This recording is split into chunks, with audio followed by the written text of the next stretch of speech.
ना वो लोग बहुत अंदर के बार नाक के पौंदू जगह बा उन्ने के बार वो बेचारा के मजबूरी समझी बिल्कुल लोग तैयार बा आवे के। हाँ लेकिन कहता सर रात 8 बज जाता तो सही में रात हो जाता। अपने लोगन बुझत नहीं कि लोग अपने लोगन अपन अपन काम देखत है लोग। सच्चाई तो ये बा। हाँ चलिए पढ़ल जाओ कोनो बात नहीं।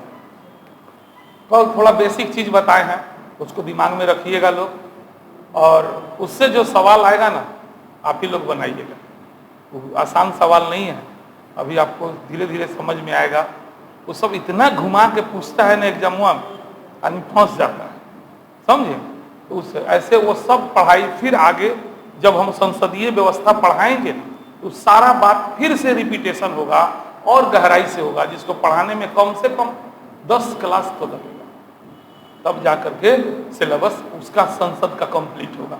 तो हमने रफली केवल एक तस्वीर दिखाया कि आपको शब्द समझ में आए। क्योंकि ऐसा नहीं है संसदीय व्यवस्था अगर मान लिया 6ठा 7वां टॉपिक है तो शुरू में उसका प्रयोग नहीं है, प्रयोग तो है ही है।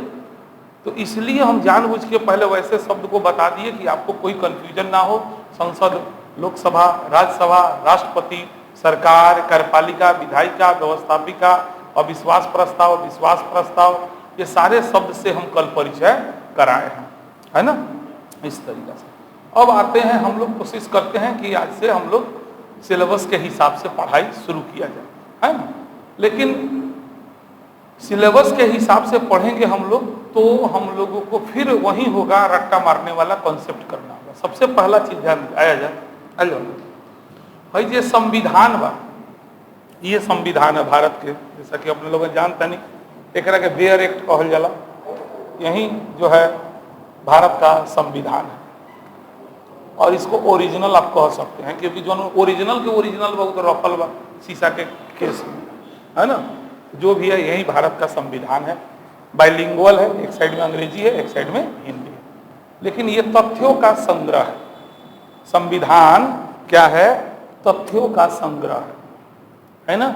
इसमें केवल तथ्य है, इसका व्यवहारिकता का प्रयोग नहीं है। इसमें केवल इसमें एक तरह से कैसे रेडीमेड के दुकान पर जाइए सब तो बाहर एगो पुतला खड़ा कोई रहेला तो ये पुतलवा है, स्टैचू है ना।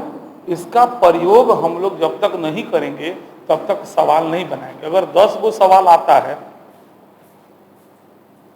तो एक बात बता दे, खूब खिसी आई तो एगो सवाल अपने के तथ्य से डायरेक्ट अनुच्छेद से आई 10 गो में एगो में, बाकी 9 गो सवाल जे बा एक व्यवहारिकता से सवाल आवेला। बात समझे? इस तरीका से सोचना है। और चूंकि सिलेबस में हम लोग के विषय का नाम है, सही नाम है भारतीय शासन एवं राजनीति, ये सही नाम है। Indian government and politics, IGP कहा जाता है, इसका सही नाम है। लेकिन हमने के शॉर्टकट संविधान कह दिले सर। लेकिन हई संविधान में रट्टो मार जाम ना 10 गो में एगो से 2 गो बना के उससे ज्यादा नहीं के बने वाला। जब तक आप इसका व्यवहारिक प्रयोग नहीं पढ़िएगा तब तक आपसे सवाल नहीं बनने जा रहा है। या क्या नाम है इसका, दूसरा नाम शॉर्ट में भी लेना है तो आप लीजिए भारतीय राज व्यवस्था। भारतीय राज व्यवस्था इसको आप कह सकते हैं, समझे। इसका सही नाम संविधान नहीं है और ये अपने आप में कोई विषय नहीं है। ओरिजिनल ये विषय किस विषय का पार्ट है? पॉलिटिकल साइंस का। किस विषय का पार्ट है? हाँ, पॉलिटिकल साइंस में 7-8 पेपर होता है जिसमें थिंकर, थ्योरी, कंपैरेटिव ये सब पढ़ना है, फॉरेन पॉलिसी है, ये सब पढ़ना रहता है। तो जिसमें एक पार्ट यह भी है, तो एक पार्ट मात्र है ये अपने आप में कोई विषय नहीं है ना। इस तरीके से अब ध्यान दीजिए, ये जो संविधान है आप में से ज्यादातर लोग इस बात को जानते हैं, जब अंग्रेज भारत में था ना तभी कह दिया कि आप लोग अपना संविधान बनाइए। माने गुलामी के दिनों में ही संविधान बनना शुरू हो गया था। ये बताइए कि आखिर ओकरा ऐसा कौन मजबूरी हो गया था कि वो कहा कि भाई हमने बानी तो नहीं बनावो लोगन तो नहीं संविधान अपन बनावो लोगन, हम कोनो दिक्कत नहीं है हमारा तो नहीं बनावो। दोसर चीज और सवाल दे रहे हैं आपको कि भारत 15 अगस्त 1947 को आजाद हुआ। कब आजाद हुआ? 15 अगस्त 1900। उससे पहले राष्ट्रीय स्तर पर जो आंदोलन हुआ था वो आंदोलन हुआ था भारत छोड़ो आंदोलन। कौन आंदोलन हुआ था? ये राष्ट्रीय, छोटे मोटे नहीं, बड़ा आंदोलन जो लास्ट भारतीयों के द्वारा किया गया अंतिम राष्ट्रीय आंदोलन, जिसका नाम है भारत छोड़ो आंदोलन, जो कब हुआ था? अब आप खुद बताइए कि 1942 में आंदोलन हुआ, अगर इस आंदोलन से भारत को आजादी मिलना होता तो 42 में मिल जाता, 43 में मिल जाता, और अंग्रेज फिर 47 में काहे आजाद हुआ? बात समझ में आ रहा है ना मेरा? जब हमनी के मारे पीट को के बेलावे के रहे तो मारपीट तो अंतिम मारपीट तो हमनी के कोई निशान 42 में, और मारपीट कहाँ बल पीट भल कस के पीटा गई निशान है न। फिर भी अंग्रेज 1947 में चल गए। ओकरा अगर हेकर प्रभाव रहित डायरेक्ट तो ओकरा 42 में चल जाए के चाहिए, लेकिन वो 42 में नागल 47 में गए, यानी कि ओकरा जाए के यहाँ से कारण कुछ और रहे, है ना। तो कुछ कारण और रहे, वो कारण में अपने के अपन तो आधुनिक भारत तो समझे के हुई, साथ में तनी विश्व के इतिहास भी समझे के हुई, तब जाकर क्लियर समझ में आई कि भारत 15 अगस्त को आजाद काहे हुआ। और ध्यान दीजिए, जितना आजादी का फैक्ट्स है, आजादी के लिए जितना तत्व प्रभावित किया है, वो सारे तत्व परीक्षा के लिए मोस्ट वीवीआई। सवाल कहां से आएगा, कैसे आएगा, हम पढ़ी लोगों अपने एग्जाम देम लोगों तो जब एकदम लागे कि सर जन बोलने वाला वही में सवाल आएगा, गारंटी देता नहीं। 12 साल से पढ़ावत नहीं, 15 साल लगभग पढ़ रहा हूँ, ले दे के 25-26 साल के अनुभव बा हमरा एकदम। जोन बोले समझावे में शब्द के इस्तेमाल भोजपुरी करता नहीं, लेकिन जो नोट्सवा में शब्दों बा लगे कि कॉट पेस्ट आइल बा, इतना गारंटी है। जैसे हम बता रहे हैं वैसे आप सोचिए, वैसा ही करिए, देखिए आप लोग का नॉलेज भी बढ़ेगा और परीक्षा भी पास कर जाइएगा। समझ रहे हैं ना। तो ये काफी इंपॉर्टेंट टॉपिक्स है कि आखिर 15 अगस्त 1947 को ही देश क्यों आजाद हुआ। इसको समझने के लिए एक बार रफली हम लोग आधुनिक भारत पढ़ेंगे। यहाँ इतिहास नहीं पढ़ने जा रहे हैं, पहले दिमाग में रखिए, इतिहास हम लोग पढ़ेंगे फिर मौका आएगा, हाँ। लेकिन संक्षेप में हम लोग को इस बात को समझना होगा कि अंग्रेज को ऐसा क्या मजबूरी हो गए कि वो यहाँ से 15 अगस्त 1947 के चल गए। तो ओकरा खातिर मोटे तौर पे हम बतैनी है कि ओला हमनी के तनी आधुनिक भारत और थोड़ा सा विश्व का इतिहास भी देखना होगा। जैसे किसी ने अभी कहा, द्वितीय विश्व युद्ध नो डाउट एक बहुत बड़ा कारण था, है ना। ये चीज को समझना होगा, ठीक। तो चलिए सबसे पहला बात यह जानिए, भारत एगो ऐसा देश रहे जौन कुछ बुराई होके कुछ अच्छाई होके उस सब के स्वीकार कर ले रहे धर्म के नाम पर। समझ नहीं, धर्म के नाम पर जाति व्यवस्था, संप्रदायवाद, छुआछूत, ऊंच नीच सब स्वीकार कर ले रहे, कोनो दिक्कत ना रहे। अंग्रेज के आवे से पहले बड़का छोटका खूब रहे, केहू से दिक्कत ना रहे। सब लोग एक दूसरा में अपन अपन काम जात के आधार पर निर्धारित रहे, वो करे आ खुश रहे। समझ रहे हैं ना कि यह व्यवस्था जो था मेनली उत्तर वैदिक काल प्राचीन भारत से शुरू हुआ था, है ना। और उस समय से व्यवस्था एकदम चला आ रहा था, यहाँ तक कि जब मुसलमान लोग भारत में आया ना, वो लोग भी भारतीय संस्कृति से मिलजुल गया, एकदम खिचड़ी हो गया। और हम लोगों ने उन लोगों को स्वीकार किया और उन लोगों ने हम लोग की संस्कृति को स्वीकार किया और आराम से सब लोग रह रहा था। इसका नमूने ना है कि आज बहुत सारा गांव देखिएगा जहां हिंदू और मुसलमान सब रहते हैं कि नहीं। अगर मतभेद रहता तो हिंदू का गांव अलग होता, मुसलमान का गांव अलग होता, लेकिन सब हमनी के कोनो से प्रॉब्लम ना रहे। माने जो जाति व्यवस्था रहे वो स्वीकार रहे, बड़ा जात के बानी, हाँ बानी तो भगवान के देन मान रहे। छोटका जात बा तो भाई तू बड़ा आम के पेड़ से बबूल नानू पैदा हुई, बबूल के पेड़ से आम नानू पैदा हो, तो जौना जात में जन्म भइल बा तोहर जात बा में हमनी के का गलती बा?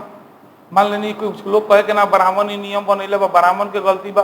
ब्राह्मण कहल कि एमे हमर कौन गलती बा? मर्द पागल खानी बतियाल बड़ो। ई तो भगवान के देन बा। हमनियों के देश धर्म प्रधान देश है। आज ले तो धर्म गईबे ना कहे, तो उस जमाना में कहाँ से चल जाए, है ना? तो इस तरीका से खूब बढ़िया से चल रहा था। इसको विदेशी इतिहासकारों ने, जो भारतीय व्यवस्था था, उसको नाम दिया है आत्मनिर्भर अर्थव्यवस्था वाला देश था। अंग्रेजों के आने से पहले भारतीय अर्थव्यवस्था किस प्रकार थी? मने कहे के मतलब हमनी के ना उधो से लेवे ना माधो के देवे, कोनो मतलब ना रहे। कोनो बवल बनावता, हेलीकॉप्टर बनावता, पंखा बनावता, हमनी के उसे मतलब ना रहे। हमनी के घर के पीछे खेत रहे, में अलुई लौका तौका हुई जाए, द्वार पर गाय रहले रहे, आराम से पीपर के पेट है बैठा रही सन, दिन भर घूमी सन फिरी सन, आ मस्त भोजन मिले, कोनो टेंशन ना रहे। केहू के इच्छा ना रहे कि हमनी के हई हौ हौ दुनिया में जाए। वो तो अंग्रेज आए। अब प्रश्न उठता कि अंग्रेज काहे आए? बात समझ नहीं? तो अंग्रेज ऐसे भारत में आयल कि यूरोप में मध्यकाल में पुनर्जागरण भइल रहे। वो पुनर्जागरण के परिणाम हम मशीनीकरण भइल, वैज्ञानिक खोज भइल, साहित्य कला में भी विकास भइल, है ना? इतिहास में सब पढ़ाएंगे विस्तार से, यहाँ शॉर्ट में खाली तनी इशारा दे रहे हैं बस, है ना? उसका नतीजा ये हुआ, यूरोप जो देश है ना, वो देखिएगा उसके इस साइड में पूरा समुद्र है, और बीच बीच में भी घुस गया है। और दूसरा ठंडा प्रदेश है। यूरोप कैसा प्रदेश है? तो कहल जाला जौना गांव के तट पर, माने गांव के किनारे नदी होला, गांव के लड़का अच्छा तैराक होला। तो एकनियों के बहुत अच्छा यात्री हों सब यूरोप के लोग। हमनी के यहाँ लोग धन कमाला नू तो सोचेला सोना कीनेम, जमीन कीनेम, और ओकनी के धन कमालन से तो सोचेला छुट्टी लेके हम दुनिया घूमें। बहुत बड़ा फर्क है सोच का। आज भी यूरोप के लोग पैसा कमा करके उसके बाद रिटायरमेंट ले लेता है, और ले करके पूरा विश्व घूमेगा वो सब। आ हमनी के यहाँ जले अंतिम सांस बात करे कुछ जल आवे तो ठीक रही, है ना? बहुत बड़ा सोच का फर्क है। तो ओकनी के पहले जब मशीन ना रहे, तो ओकनी के सिंपल नाव से घूमे सन। लंबा लंबा यात्रा ओकनी ना कर पावे, लेकिन घूमे। अब जैसे मशीन आयल तो खाली औद्योगिक के क्षेत्र में थोड़े वो मशीनवा नौगो में लाग गए। अब एकनी के लंबा लंबा यात्रा करे लगलन सन। यही क्रम में आप लोग जानते हैं भारत तो हम कहाँ कहते हैं, तो हमनी के धर्म से फुर्सत हुई तब नु खोजम सब। एक मिनट, भारत के बहुत सा, दक्षिण भारत पूरा समुद्र तटीय है, और पूरा समुद्र तटीय बा, तो घूमी ना जी। यहाँ पे यात्रा का डेवलपमेंट नहीं होगा, काहे ना? कैसे हो प्रयास करम तब नु। बात नहीं समझे? हमनी के धर्म कर्म से फुर्सत मिले तब नु दुनिया घूमे के सोचम सो। आज तक इतना कमाइल बनी, ईमानदारी से बोले, कोनो काम से जरूर दिल्ली गए हो, घूमे कितना बेर गए बन, पैसा जियान हो जाए बुरा नहीं मानी। अच्छा आप गए, अच्छी बात है ना? मैंने एगो बात करें, फालतू डिस्कशन ना, जो बताओ तनी सुनी लोग, ना तो करे के बाद 8 बजे से आई लोग आराम से फाउंडेशन बैठवा। कहे के मतलब ए में अपनहु लोगन के तनका पेशेंस रखे के हुई, आ ना तो डिस्कशन आ गप सप होई तो ई सिलेबस 2 साल में ना खत्म हुई। बात मेरा समझ रहे हैं ना? हाँ, तो भारत के लोग हम शुरू में कह देनी है कि हमनी के देश धर्म प्रधान देश है। हम लोग के जीवन का 4 उद्देश्य था, अर्थ कर्म धर्म मोक्ष, इस तरह का बना हुआ था। 4 पुरुषार्थ की प्राप्ति जीवन का उद्देश्य था। कहीं उद्देश्य ना रहा हेलीकॉप्टर बनावे के, बॉल बनावे के, है ना? तो हम लोग का देश का एक अलग इतिहास है। वैसे तो अंग्रेज आए तो हंसत रहे, देख देख के भाई गजबे नमूना देश बस सांप के दूध पिया अवतरण सन। रोमिला थापर अपन किताब में लिखले बड़ी, प्राचीन भारत में भारत की पहचान विश्व में सांप सपेरों के देश के रूप में है। कौन विज्ञान के प्रगति के रूप में हमनी के केहू नहीं के जानले। हमनी के जौन पहचान बा विश्व में शुरुआत में जौन पहचान रहे कौना रूप में रहे? सांप सपेरों के देश। ओकनी के आश्चर्य लागे कि विश्व में वो ऐसा देश बा जौन सांप के दूध पियावेला रे भाई। अब ओरिजिनल ले चलिएगा फाउंडेशन में, तब तक पहुंच जाइएगा। आपका सिलेबस में नहीं, 2 साल का समय दीजिए ना, फिर पढ़ाते हैं।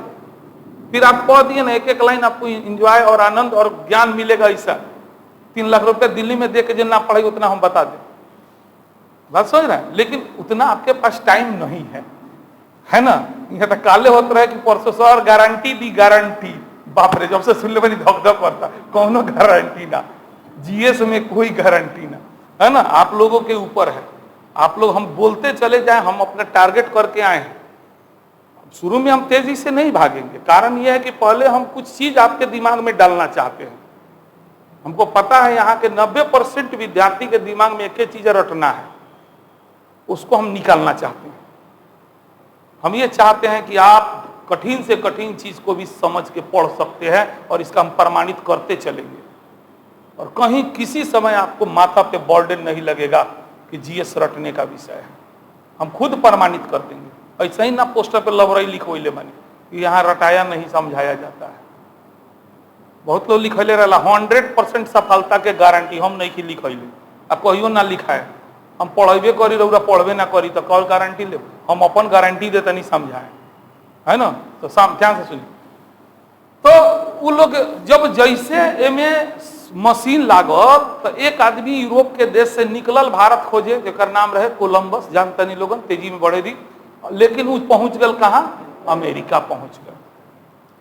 ओकरा बाद एगो पुर्तगाल के रहलन वास्को डी गामा के रहे, वो निकलन कि ना चल जाओ, हाँ हमनी भारत खोजे। तो ई बेचारा निकल के ऐसे ही आवत रहलन। यहाँ अइला के बाद वो यहाँ गड़बड़ा गई। यहाँ आने के बाद वो रास्ता भुला गए। इसका नाम है, अफ्रीका के निचला जो सिरा है उसको बोलते हैं केप ऑफ गुड होप। क्या बोलते हैं? केप ऑफ गुड होप, उत्तम आशा अंतरिक्ष। क्या बोलते हैं? उत्तम आशा अंतरिक्ष को बेचारा पार कर गया। अब पार कैला के बाद वो गड़बड़ा गया, रास्ते भुला गया। अब भुला के उल्टे रास्ता, आपको फील्ड में ले जाके छोड़ दिया जाए जहां चारों ओर फील्ड हो, तो आपको नहीं पता चलेगा कि हमारा रास्ता केने से बा। आंख बंद करके ले जाके उतार दिया, बुझाई ना बुझाई, वो तो पानी बा, चारों ओर पानी लौकता, जा हमारे केने जाए के बा, बुझेबे ना करे। तले ई तो बेचारा पर रास्ता यहाँ से अभी घूमल ही रहे। तले एक वो भारत के, गुजरात के आदमी रहलन जिनकर नाम रहे अब्दुल मजीद। का नाम रहे? ध्यान से सुनिए, बहुत सारा 50 से 100 सवाल आज कवर होने वाला है जिसका संबंध हिस्ट्री से होगा, खाली आप सुनिए बस। अब्दुल मजीद साहब वास्को डिगामा के भेटा गई लोग, उसे एने केने पानी में घूमता नहीं, बउआता नहीं लोगन, का खोजता नहीं लोगन। तो हम लोग को इंडिया जाना है, तो है मुँह का है कोई लोग इंडिया जाए के बता, हेने चला ना हेने, ये ससुरा रास्ता बता दिला ना, तो इतना बढ़िया उजात रहे, समझे कि ना। तो वास्को डिगामा को पथ किसने दिखाया, रास्ता किसने दिखाया? अब्दुल मजीद, जो कहाँ का था? गुजरात का था। जो कहाँ का था? उहे रास्ता दिखा दिला, कहलक हे मैं चल जाए जन भारत बाटे। तो ई बेचारा है मैं आयल, तो यहाँ पहुंचल, जौन जगह पर पहुंचल आज के केरल राज्य है। कौन राज्य है? आ एग्जैक्ट जगहिया के नाम है कालीकट। एग्जैक्ट जगहिया के नाम का है कालीकट। कालीकट, वहाँ के राजा रहे जामोरिन। अब उतना विस्तार से ना बताएं, राजा ना रहे जामोरिन, राजा के उपाधि है जामोरिन। वो सब टेंशन लेला के जरूरत नहीं है। परीक्षा में पूछी के रहे तो जामोरिन जवाब दे दे हम, हाँ ना, मैंने ओकरा ला कनी है जरा तनका भीतरे भीतरे लागत होके जामोरिन कौन राजा के नाम, उपाधि के नाम है। फिर भी परीक्षा में इतने पूछी कि वहां का राजा कौन था, तो आपको क्या जवाब देना है? जामोरिन राजा था। अब ध्यान दीजिए, वास्को डिगामा के लिए भारत एक दूसरा देश था, और किसी आप दूसरे देश में जाइएगा, दूसरे के घर में जाइएगा, तो अनुमति के बिना घर में घुस जाइएगा, तो अनुमति लीजिएगा ना। तो अनुमति लेने के लिए जामोरिन के पास गया, जामोरिन को कुछ पैसा वैसा भी दिया, ऐसा कुछ लिखा, घूस घूस सब दिलक, कहल कि तनी व्यापार करे के अनुमति दियाओ, है आयल बानी सन, तो पूरा एरिया में घूमने का अनुमति लिया। जब घूमा ना, तो उसको यहाँ एगो गजबे चीज मिला। वो गजबे चीज जानते हैं क्या था? उस सब के लिए गरम मसाला। सीधा भाषा में समझो, जगह बताओ तो नहीं वही ना समझी, परीक्षा में सवाल आसानी से बने। वो गरम मसाला देखा मीट में डालने के बाद, मीट का स्वाद तो जबरदस्त हो जा रहा है, गजबे खुशबू आ रहा है। अब सुनी काहे ऊपर ध्यान गरम मसाला की ओर गए? काहे कि यूरोप पहले ही बतैनी है कैसन देश है? ठंडा देश है। अब ठंडा देश में ठंडा के दिन माने वहां तो एक घड़ी महीना में ठंडा लगेला, ठंडा में तो और ठंडा बढ़ जाला, तो जो बर्फ गिरे लगी तो घास उगी, तो घासवा जब ना होगी तो जानवर के चारा कहाँ से आई, तो ओकनी के काट देवे सन जानवरवा के, और वे जानवर के खइयन सन सप्लाई करियन सन। बात समझ में आ रहा है? तो ई वास्को डी गामा सोचलक कि गरम मसाला लेके जाम वहां मीट में डलवाम तब तक का से का हो जाए, है नु। तो देखलक, समझ में आयल, गल बाजार में कदे सब गरम मसाला दे दे। तो हमनियों के बड़ा चलाक रही सन, ऐसा ना बा कि हमनी बुड़बक रही सन। हमनी के मन में आयल कि कौन आदमी का सारा गरम मसाला ले जाता, आ देखऊ में बोली भाषा में अलग रहे। तो हमनी के कहनी से रुक, 1 रुपया का धन रहता, 10 रुपया का है, 10 रुपया का लीजिएगा, तो हाँ दे दो दे दो। अब सोची 1 रुपया के धन हमनी के ओकरा के 10 रुपया में देनी सन। खूब सीरियस सुनी लोगन, नाम मन होके तो जाके पढ़ी बिपिन चंद्रा ग्रोवर, यही सब लिखल बा, कहीं से कोई गड़बड़ी नहीं, आराम से सुनिए बस, है ना। 1 रुपया के धन 10 रुपया में, इसीलिए शुरू में हम लोग को यूरोप से बड़ी फायदा हुआ। अचानक से सोना चांदी यूरोप से भारत की ओर आने लगा। सोने का चिड़िया ऐसा ही नहीं बना था भारत, ओकरे यूरोपे से आली। अलग बात, ब्याज जोड़ के ले गए बाद में वो ब्याज जोड़ के ले गए, लेकिन शुरू में हमनी के ओकनी के शोषण कैले बानी सन। गरम मसाला 1 रुपया के कितना में, 10 रुपया में, और 10 रुपया के गरम मसाला वहां ले जाके 60 गुना अधिक कीमत पर, कितना गुना, परीक्षा उपयोगी मोस्ट VVI, यानी समझिए 10 रुपया के धन 600 में, तो वो बिका गए, समझे। यानी उसका कुल खर्चा का, वास्को डी गामा के यात्रा के कुल खर्चा का 60 गुना अधिक मुनाफा हुआ। अब ये खबर जैसे फैलल, सब लोग लगे भाई हमनियो चलल जाओ, चल के ले आओ ये गरम मसाला, सूती कपड़ा, ये सब कुछ चीज रहे ले। एने कारी यूरोप में औद्योगिक क्रांति भी होते रहे, जो मशीनवा बन रहे, वो मशीन के प्रयोग उद्योग धंधा में भी भय। अब उद्योग धंधा में यदि मशीनीकरण करिएगा तो कौन तो एगो फिल्म आयल रख 3 इडियट्स, व्हाट इज मशीन, है ना। तो वो कहे चैनो के मशीन है, देखिए काम आसान कर रहा है, याद बा ना। तो व्हाट इज मशीन, तो सीधा बात है जो कम समय में ज्यादा उत्पादन करे। तो उत्पादन जब आवश्यकता से अधिक हो जाए, तो ये बताइए ब्रिटेन से बाहर उसको बेचने के लिए जरूरत पड़ेगा ना, बाजार चाहिए कि नहीं। अब भारत देखिए, भारत का सिचुएशन तनी देख लीजिए, बड़का देश रहे, 2 नंबर, 1 नंबर के पिछड़ा देश रहे, 3 नंबर छोटे छोटे उद्योग रहे, छोटा छोटा, कोई बहुत बड़ा उद्योग यहाँ पे ना रहे। 1 मिनट, हाँ हेलो बोली जी, क्लास में बानी पिटेबे तो घरे से फोन रख, जरूरी बा, घर में कोई है नहीं, तो थोड़ा सा मजबूरी है, क्षमा प्रार्थी है। ओकरा बाद यहाँ कच्चा माल रहे, सबसे बड़ा बात देखिए, भारत में कच्चा माल रहे, और सबसे इंपॉर्टेंट एक बहुत बड़ा बाजार था। तो ओकनी ला तो सबसे परफेक्ट जगह रहे कि ना रहे, कि पिछड़ल बा, वहाँ उद्योग धंधा तो है ही ना, है कि नहीं है। एक बड़ा बाजार में, मैंने मान के चल दी, अपने हेंगा सोची, अपने ट्रक से माल लेके गई नहीं, फिर होने से कुछ लदले ले चल, तो दुगुना नाफा होगल कि ना होगा। अपन माल बेच लेनी, होने से कच्चा माल लदले नहीं, फिर वही से बननी, फिर वही देशवा में बेचनी। तो अचानक से होड़ लाग गई कि भाई चल हम चलेम, तो हम चलेम। एक के बाद एक यूरोपीय कंपनी लागल भारत में आ गई। लेकिन भारत के एक बहुत बड़ा दुर्भाग्य है कि भारत जब जब गुलाम हुआ है, उसके पीछे बस एक ही कारण है, आपसी वैमनस्यता। और वह वैमनस्यता तो इस कदर बढ़ जाएगा, इस कदर बढ़ जाता है, इस कदर बढ़ जाता है कि वो सब पड़ोसियों पर आक्रमण करता है, तो हमने के ताली बजाए, बड़ा बोलत लो ना, मार मार एक रखे मार। सोचिए, आप पढ़े हैं, आप जानते होंगे महमूद गजनवी ने भारत पर कितना बार आक्रमण किया, 17 बार आक्रमण किया, कह कह के आक्रमण किया। हम लोग में दम नहीं था कि उसके आक्रमण को रोक सके। इतिहास पढ़ने के बाद आंसू आता है, अफसोस होता है। 17 बेर आया, को बेर तो बीचे में से चला है। कौन ओकरा के धमकी दिलक, तोरा के लूट ले लो, हमरा के दम है तो लूट के दिखा दे, तो खबर मिलल ऐसा एगोड़ा कलक है, अच्छा आवत नहीं, रुक, ओकरों के लूटे फिर लेके चल गया। तो भारत का इतना दुर्भाग्य है कि यहाँ विदेशी लोग पुर्तगाली आवता, डेनमार्की आवता, अंग्रेज आवता, फ्रांसीसी आवता, सब आवता भारत पर अधिकार करे और ओकनी के भारत छीने ला अपने में लड़ता। हमनी के ताली बजाते, वाह भैया वाह, तू जीत गए, तू जीत गई। माने धन हमनी के, मने समझ बात बा कि ना, धन हमनी के, जमीन हमनी के, देश हमनी के, और ओकनी के आपस में लड़ता रंसन कि ना ई देश हमर है, तू कहे हमर, कोनो के ना रहे, देश हमनी के रहे। लेकिन सोच ली हमनी की स्थिति का रहे, इतना बुरा स्थिति था कि विदेशी सब अपने में लड़ के एक गोला जीतल, अंत में जौना के नाम अंग्रेज हो, वह लंबा समय तक शासन कैलक। बात समझे, इस तरीका से अंग्रेज जब ब्रिटेन में औद्योगिक क्रांति होने लगा, जब वहां मशीनीकरण हुआ, जब नाव लागल, तो वहां के कुछ युवा लड़का रहे सन पहले ही से ग्रुप बनैले, जौना के ग्रुप के नाम रहे मर्चेंट एडवेंचर्स। का नाम रहे?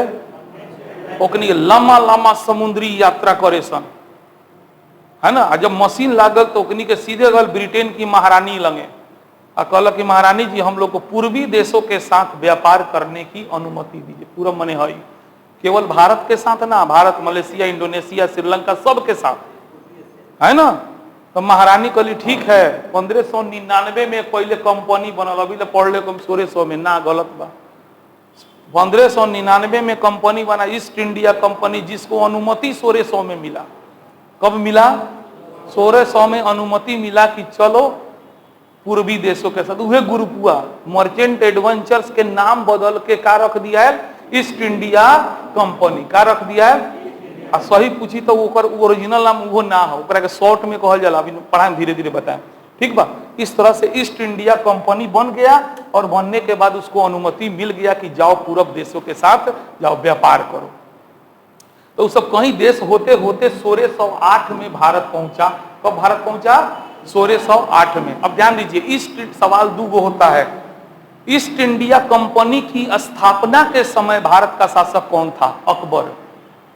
ईस्ट इंडिया कंपनी की स्थापना 1599 या 1600 मानी तो उस समय भारत में राजा के रहे। और जिस समय ईस्ट इंडिया कंपनी भारत आया उस समय भारत का शासक कौन था? जहांगीर।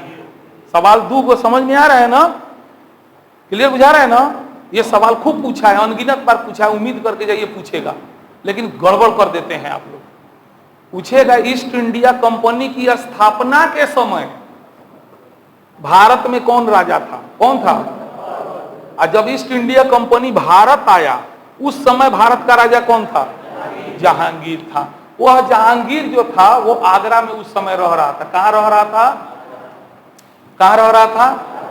अब देखिए, फिर कहेंगे जब विदेशी लोग कंपनी है आएगा भारत में व्यापार करने तो उसे अनुमति लेगा कि नहीं राजा से, है ना। तो हुआ कि भाई जहांगीर तनी मुडियल आदमी था, नशेड़ी आदमी था, कौनों को कुछ अनुमति दे दे, ना मन करके ना दे। तो भयल अंग्रेज सोचल कि भाई कोनो होशियार आदमी के भेजे के। हाँ, तो वो तय कैल कि हॉकिंस के भेजल जाओ। कौन के भेजल जाओ? हॉकिंस के। हॉकिंस बड़ा ही होशियार चालाक आदमी रहे एकदम।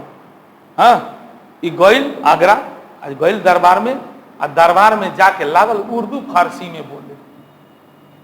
भाषा बहुत कमजोर पक्ष होता है, जगह जात कमजोर होला नु, आदमी जात के नाम पे मजबूर हो जाला। वहीं भाषा के नाम पे भी जब आप दूसरे भाषी क्षेत्र में जाइएगा ना, तो वहां कोई भोजपुरी भाषी मिल जाएगा ना, तो ऑटोमेटिक आपका उससे प्रेम बढ़ जाएगा, है ना। ऑटोमेटिक जो है ना, उससे क्या होगा प्रेम। जैसे आप दिल्ली में जाते हैं, और दिल्ली में जाने के बाद में कोनो आवाज आवे कान में, का हलवा, पलट के ताकेम की ना, तो कौन भैया हरे।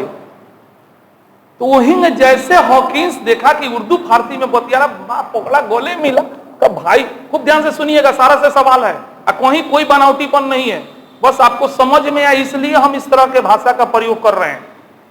उसको गले मिला, गले मिल के अपने महल में ले गया, उसको पार्टी दिया, खूब खियाया पियाया, उसके संग दिन भर रहता था। इतना ही नहीं, आगरा में उसको जमीन दे दिया कि भाई तू हमारा मोहल्ले के बगल में तू अपना महल बनवाओ। और उससे भी बड़ी बात, वो अपने दरबार में उसको मनसबदार बना दिया। इतना खुश हुआ। यहाँ तो हॉकिंस लायल बा दूसरा काम से, है कि नहीं। वो कौन लायल बा? ये हमनी के व्यापार करे के अनुमति मिल जाओ। एगो सूरत में फैक्ट्री स्थापना करना चाहता था। ध्यान दीजिए, फैक्ट्री का मतलब मशीन को स्थापित करना नहीं चाहता था, गोदाम। अंग्रेजी फैक्ट्री का मतलब क्या है? फैक्ट्री बना देवे तो दिखते कार है तो भारत के तो विकास हो जाता। लेकिन वो माल बनता था ब्रिटेन में, उसको ला के रखने के लिए उसको एक जगह चाहिए जहां से वो माल को पूरे भारत में सप्लाई कर सके। क्लियर? तो इस तरीका से वो फैक्ट्री चाहता था सूरत में बनाना। उसी के अनुमति के लिए जहांगीर के दरबार में वह गया और जहांगीर को पोटिया लिया। पोटिया के बाद में वो देखिए आगरा में जमीनों दे दिया हॉकिंस को, मनसबदार बना दिया। उसके बाद देखा कि हॉकिंस अब यहाँ से मुंह ना खोलमी तो अपने मैंने बिना मांगले इतना दे दिला, कुछ झूठों के स्टाइल के जाने लगा। तब जहांगीर के दिमाग में आ कि रे तू आयल काहे था यहाँ आपको, इधर आइए आप काहे ला आए थे? तो कहना छोड़िए, आप तो बहुत कुछ दे दिए ना, बताइए। तो कहा अच्छा सुनना चाहते तो सुनिए, आए थे सूरत में तनी एगो जगह दे देते व्यापार करे खातिर, मैंने लाचार खानी। अंग्रेज शुरू में भारत में आया कोई विदेशी कंपनी तो वो जी हजूरी की नीति अपनाई, लाचारी की नीति अपनाई। इसको खूब बढ़िया से समझना है ना। लाचार की तरह समझिए कि झुक के गोड़ पे गिर के जहांगीर से ऐसे बोला। जहांगीर खुश हो गया, बोला ठीक है जाओ ले लो, है ना। उसके बाद अंग्रेजों ने अपनी पहली फैक्ट्री जो है कहाँ, सूरत में स्थापित की। इसी बीच 1615 ईस्वी में उन लोगों ने क्या किया, सर टॉमस रो को, किसको? सर टॉमस रो को, अंग्रेजी ईस्ट इंडिया कंपनी ने सर टॉमस रो को, 1608 में हॉकिंस को, 1615 में सर टॉमस रो को जहांगीर के दरबार में फिर से भेजा।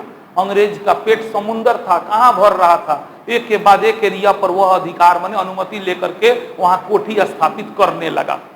इसी बीच मुंबई उसके नजर में चढ़ गया, क्योंकि मुंबई भी एक महत्वपूर्ण क्षेत्र था, ये वाला जगहिया। लेकिन उस पर अधिकार था पुर्तगालियों का। किसका अधिकार था? तो ऐसा संजोग बना कि पुर्तगाल की राजकुमारी थी कैथरीन ब्रेगांजा। क्या नाम है? कैथरीन ब्रेगांजा। क्या नाम है? कैथरीन ब्रेगांजा। इनकर बियाह लागल ब्रिटेन के राजा के बेटा बने राजकुमार से। तो उ लोग कहला कि ठीक बात, दहेज में हमरा के बम्बई बने, देखी देश के करा दहेज लेता के या देता के, ये सोचने वाला बात है। तो वह बियाहुआ में दहेज में पुर्तगालिया सन बम्बई दे दिलन सन अंग्रेज के, अंग्रेज ओकरा का केलक दे दिलक ईस्ट इंडिया कंपनी। इस तरह से ईस्ट इंडिया कंपनी को बम्बई जैसा जगह भी मिल गया। देख रहे हैं, एक के बाद एक महत्वपूर्ण क्षेत्र पर ये कर रहा है। लेकिन ध्यान दीजिएगा, कभी भी सवाल पूछे तो मत कहिएगा कि अंग्रेज राजनीतिक उद्देश्य से भारत में आया था, कभी नहीं आया था। अंग्रेज का भारत आगमन का एक लौता उद्देश्य था व्यापारिक उद्देश्य। वो भारत में आने के बाद, जैसे देखिए आप किसी मकान में जाते हैं, ऐसा मत कीजिएगा, मैंने वो बात कह रहे हैं। आप जाते हैं रूम में किराया लेने जाते हैं, लेके अपना पढ़ने जाते हैं, लेकिन रूम में गोइला के बाद पता चलेला ई मकान मालिक हुआ आई बुढ़वा बुढ़िया अकेले बाड़न शरीर, एकरा तो औलादे ना हुई, तो आपका नियत तनी खराब होने लगता है कि बूढ़ा बूढ़ी अकेले बा, एकरा कोनो दुनिया में बा ना, तो जानबूझ के जाके बुढ़ियों के साड़ियों खींच दिले सन, खानो बना दिले सन, खूब सेवा करी ले सन कि कहीं ऊपर जाइए तो हम छीन ले हम। तो वह बात था अंग्रेज के साथ। वो बेचारा यहाँ पर कभी सोच के ही नहीं आया था कि हम जाते नहीं भारत पर अधिकार करने, वो तो आया था यहाँ व्यापार करने। लेकिन भारत का जब राजनीतिक स्थिति देखा ना तो ओकरो मन में तनका समझ रहे ना मेरी बात को, इस तरीका से। तो जब यहाँ आया तो दो तीन चीज देखा। पहला यह देखा, महसूस किया कि भारतीय लोग में एकता नहीं है। ठीक है, केंद्र में मुगल है, लेकिन बहुत सारे क्षेत्र में अलग अलग शासक है, जो नाम मात्र के लिए मुगल के अधीन कौनियों बेरा विरोध कर सकता है, और खूब विद्रोह हो भी रहा था।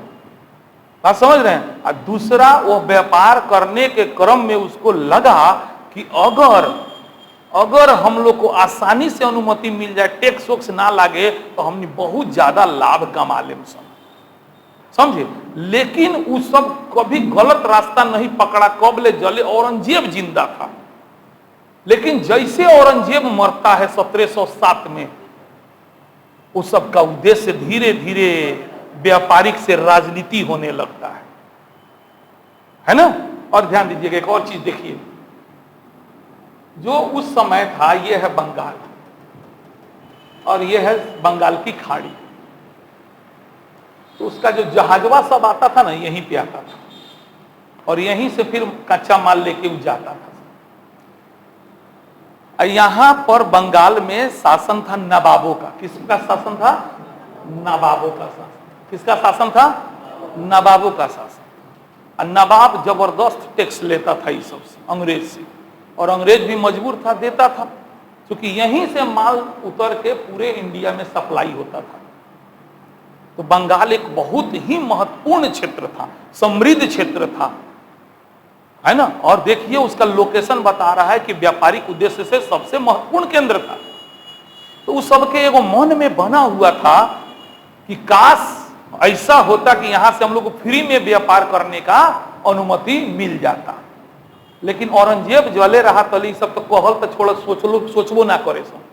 लेकिन औरंगजेब मारा ओकरा बात ऐसा ऐसा नमूना शासक हुआ है ना, जिसका नाम इतिहास में कहें तो आप हंसते हंसते पेट फूल जाएगा। कोनो रंगीला रहे, कोनो घृणित कायर रहे, मैंने समझे रहे ना। तो यही बीच एगो शासक बनता है फारूक सियर। कौन शासक बनता है? फारूक सियर, जिसको इतिहास में घृणित कायर के नाम से जाना जाता है। घृणित कायर कहा जाता है। जैसे बहादुर शाह को रंगीला कहा जाता है ना, एक के क्या कहा जाता है? घृणित कायर। इस ससुरा बीमार पड़ गया, ऐसा बीमारी भल, ऐसा बीमारी भल, भारत के डॉक्टर फेल हो गए, कहलक कि अब ऊपर जतब। तो अब ईस्ट इंडिया कंपनी दिमाग लगाया, कहा यह मौका है, इसको किसी तरह ठीक किया जाए, और किसी को कोई मर रहा हो उसको आप बचा लीजिएगा तो आपके प्रति एहसानमंद हो जाएगा कि नहीं। तो ईस्ट इंडिया कंपनी ब्रिटेन से एगो डॉक्टर का टीम बुलाता है और फारूक सियर को ठीक कर देता है। अब फारूक सियर इतना खुश हो गया, इतना खुश है, कहा मांगो जो मांगना चाहते हो, वही लते कमुए भई रहे। तो कहलक दे वहीं के बाद तो भैया से फ्री में व्यापार करे के अनुमति दे दीजिए। ई ससुरा पागल आदमी कहलक एकदम जा, फ्री में व्यापार करा तुम। उसी को कहा जाता है 1717 का फरमान। क्या कहा जाता है? जिसके तहत ईस्ट इंडिया कंपनी को बंगाल से फ्री में व्यापार करने की अनुमति मिल गई। लेकिन ध्यान दीजिए, भले केंद्र में न मुगल था, यहां पे नवाब था। कौन था? और उस समय नवाब थे मुर्शिद कुली खां। 1717 में नवाब कौन थे? मुर्शिद कुली खां। उन्होंने कहा क्लियर अंग्रेज से कि ना, हम नहीं मानेंगे इस फरमान को, व्यापार करना है तो टैक्स दो। लेकिन मर्दे खाली मुंह से कहे, ओकनी के कहे ठीक बा ट्रक लेके अपन सामान लेके चल जाए सब। मतलब उनको विरोध करना चाहिए था, सेना का प्रयोग करना चाहिए था, माल लुटवा लेना चाहिए था, पिटवा देना चाहिए था, भगा देना चाहिए था। लेकिन खाली कहते मार दे मार दे मार दे, मारे हो लेना। तो अंग्रेजों धीरे धीरे बुझ गए, खाली विरोध करते से होई कुछ ना। आ चूंकि ओकनी के डायरेक्टे ऑर्डर ले रहे मुगल से, तो ओकनी के कॉन्फिडेंसो रहे कि शिकायत करे तो जइए ना मुगल से, ये अपना मन ने कह तरह। तो इनकरा के बात हमनी के नाम मानल जाओ, इशारा दे दिला कि ना व्यापार कर सर, कोनो पैसा वैसा मत दियो सर। अब मुर्शिद कुली खां से लेके अलीवर्दी खां तक सबों ने इस 1717 के फरमान का विरोध किया। लेकिन यह विरोध केवल मुंह से था, मौखिक था। यह विरोध केवल मौखिक था। लेकिन जैसे अलीवर्दी खां का नाती एक 17 वर्षीय छोकरा बंगाल का नवाब बनता है, जिसका नाम है सिराजुद्दौला। क्या नाम है? वो जब बंगाल का नवाब बनता है, ईस्ट इंडिया कंपनी को बोलता है आओ मेरे दरबार में, बुलाता है, कहता है सुनो व्यापार करना है। तो जी हजूर। 1717 के पहले जौना नियम से व्यापार करत रहा वही नियम से करे कोई तो करिए ना, तो बोरिया बिस्तर माना जा। अंग्रेज मने मने मुस्कुराया, यो हुए बा। वो सोचा अगर दादा परदादा नाना कहलक कि व्यापार करे के बाद तो पहले वाला नियम पर करिए, और का लेलन सन हमर एकनी के। हाँ, अपन सेना के अपने थी के अनुमति दिलक व्यापारी सबके, माल उतारो लेके जाओ, पची कर लेगा। सिराजुद्दौला पूरा पहले ही से तैयार था। तो ऐसे ही दुख में था कि जब हम नवाब बने हैं तो हमारे दरबार में सैल्यूट करने नहीं आया है। सिराजुद्दौला थोड़ा दूसरे मेंटालिटी का आदमी था, उसको तकलीफ हो गया था कि जब हम नवाब बने हैं तो हमको गिफ्ट ला के नहीं दिया, जी हजूरी नहीं किया, आगे सब मेरे यहाँ व्यापार कर रहा है, हम ही को वैल्यू नहीं दे रहा है। तब उसने खबर भेजवा के बुलवाया अगर बस सीधे दू टुक में कह दिया व्यापार करे के बाद तो 1717 के पहले जौना नियम से करत लो वही नियम से करी, आना तो समझ लिया। लेकिन अंग्रेज को लगा यो हुए हवन, है ना, वो कहा व्यापार जारी रहे, व्यापार जारी रहे। तुरंत सिराजुद्दौला सेना इकट्ठा किया, राजा के लूट लसन, सब लूट लसन, सारा माल लूट लिया। अब माले छोड़िए, खिसियाल तो था ही पहले से, ओकर सारा किला को ध्वस्त करवा दिया। अंग्रेज भागल भागल भागल, है यहाँ एगो द्वीप बा जौना के नाम फुल्टा द्वीप। का नाम है? फुल्टा, बंगाल के खाड़ी में, है ना, यहां पर है, ये है, समझे, जस्ट सटे हुए। इसी द्वीप में जाके वो सब शरण लिया, भाग के जान बचाया सब, है ना, वहां पे। लेकिन हम भारतीयों में एक बहुत बड़ी कमी रही है। भारत जब जब गुलाम हुआ है ना, इसके पीछे अनेक, वो तो है ही है जो बताए अभी, लेकिन उसके साथ साथ हम लोग अधूरी जीत पर ही खुशी मनाने लगते हैं। पीटी के रिजल्ट है, फोन कर बाबूजी हमर हो गल कलेक्टरी में। अब बाबूजी के का पता कि एक बाद मेंस हुई, इंटरव्यू हुई, बाबूजी पूरा गांव में छीट दिलन, हमर लड़का तो कलेक्टर हो गल, पहले पता चलल मेंसे में फेल कर गई। अब गांव के लोग टॉर्चर करता, का भलो बेटवा के तो, चाहे वो प्राचीन भारत के अंत में मध्यकालीन भारत के शुरुआत में पृथ्वीराज चौहान गलती कैले हो, तराइन के लड़ाई अभी जीतबो ना कैले, तले लगलन ये रासलीला खेले, है नु, तले उन्हें मोहम्मद गोरी को लग हम हार के चल जाए, आके आधा रास्ता पर जाके रुक गया। अब पृथ्वीराज चौहान बुझा कि भाग गई, बेला देनी हम ओकरा के, है ना, यहाँ आया ओकर तक कहानी दूसरे रहा, तो अपना पड़ोसिये के राजा के बेटी से बियाह करे भगैले रहे, ऐसे पड़ोसी तो ऐसा ही नाराज रहे, समझ रहे हैं। तो ओकरा बाद जैसे गोरी को हरा दिया, पृथ्वीराज पहला तराइन के लड़ाई में, आपको पता होगा, हारा ना, गोरी हार गया, इन्हें ही लगलन रासलीला करे, पहले जाके फिर गोरी सेना तैयार किया, अचानक के हमला कर दिया, हरा दिया। उहे हाल यहाँ भय, सिराजुद्दौला हगा बेला दिलक, बेला के ही ना बुझलक कि जाके उन्हें करी नुकायल बाड़न सन, आई लगलन यहाँ मस्ती करे, आई एकनी के गइलन सन फुल्टा द्वीप में जाके नुका गइलन सन। ओकरा बाद भेजलन सन खबर ब्रिटेन में, ये जल्दी सेना लेके और रॉबर्ट क्लाइव के भेज तनी। तो रॉबर्ट क्लाइव आता है, महान सेना नायक था रॉबर्ट क्लाइव। रॉबर्ट क्लाइव को बुलाता है सब कि देखो ऐसा ऐसा सिचुएशन हो गया, बंगाल तो चाहिए। तो रॉबर्ट क्लाइव पूरा सिचुएशन को देखा, कहा तुम लोग लड़ के नहीं जीत सकता है, इसके लिए हम लोग को तनिष्ठ क्या बोलते हैं चाल चलना होगा। तो पूरा रॉबर्ट क्लाइव यहाँ इस एरिया का अध्ययन किया, तो उसने पाया कि जो सिराजुद्दौला का सेनापति है मीर जाफर, उसका नहीं पटता है सिराजुद्दौला से, समझे। तो उस तुरंत मीर जाफर को बुलाया रॉबर्ट क्लाइव, कहा सुनो हम लोग अटैक करने वाले हैं, उस लड़ाई में तुम मेरा साथ देना, तुमको बंगाल का नवाब बना देंगे, समझ रहे ना। इतना बड़ा ऑफर दे दिया मीर जाफर को।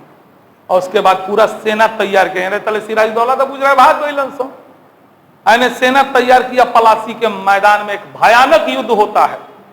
उस युद्ध में सिराजुद्दौला परास्त बने जीत रहा था, अंग्रेजों के छक्का छोड़ा दिया था। तले पीछे से मीर जाफर का बेटा मीरन आता है, वो कटारी लेके।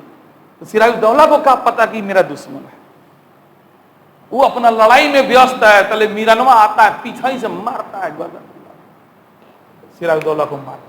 पलासी का लड़ाई हम लोग हार गए। आज के लिए इतना, कंटिन्यू रहेगा, अगला एपिसोड भी आए। समझ में आवा था ना, तनिक सारा कहानी से सवाल बनेगा, बहुत सारे क्वेश्चन है इसमें, है ना। जैसे आपको 1661 में बंग मिला, कैसे कैसे ईस्ट इंडिया कंपनी आया, जहांगीर के दरबार में सबसे पहले कौन गया, उसके बाद कौन गया, देख रहे ना चीजें।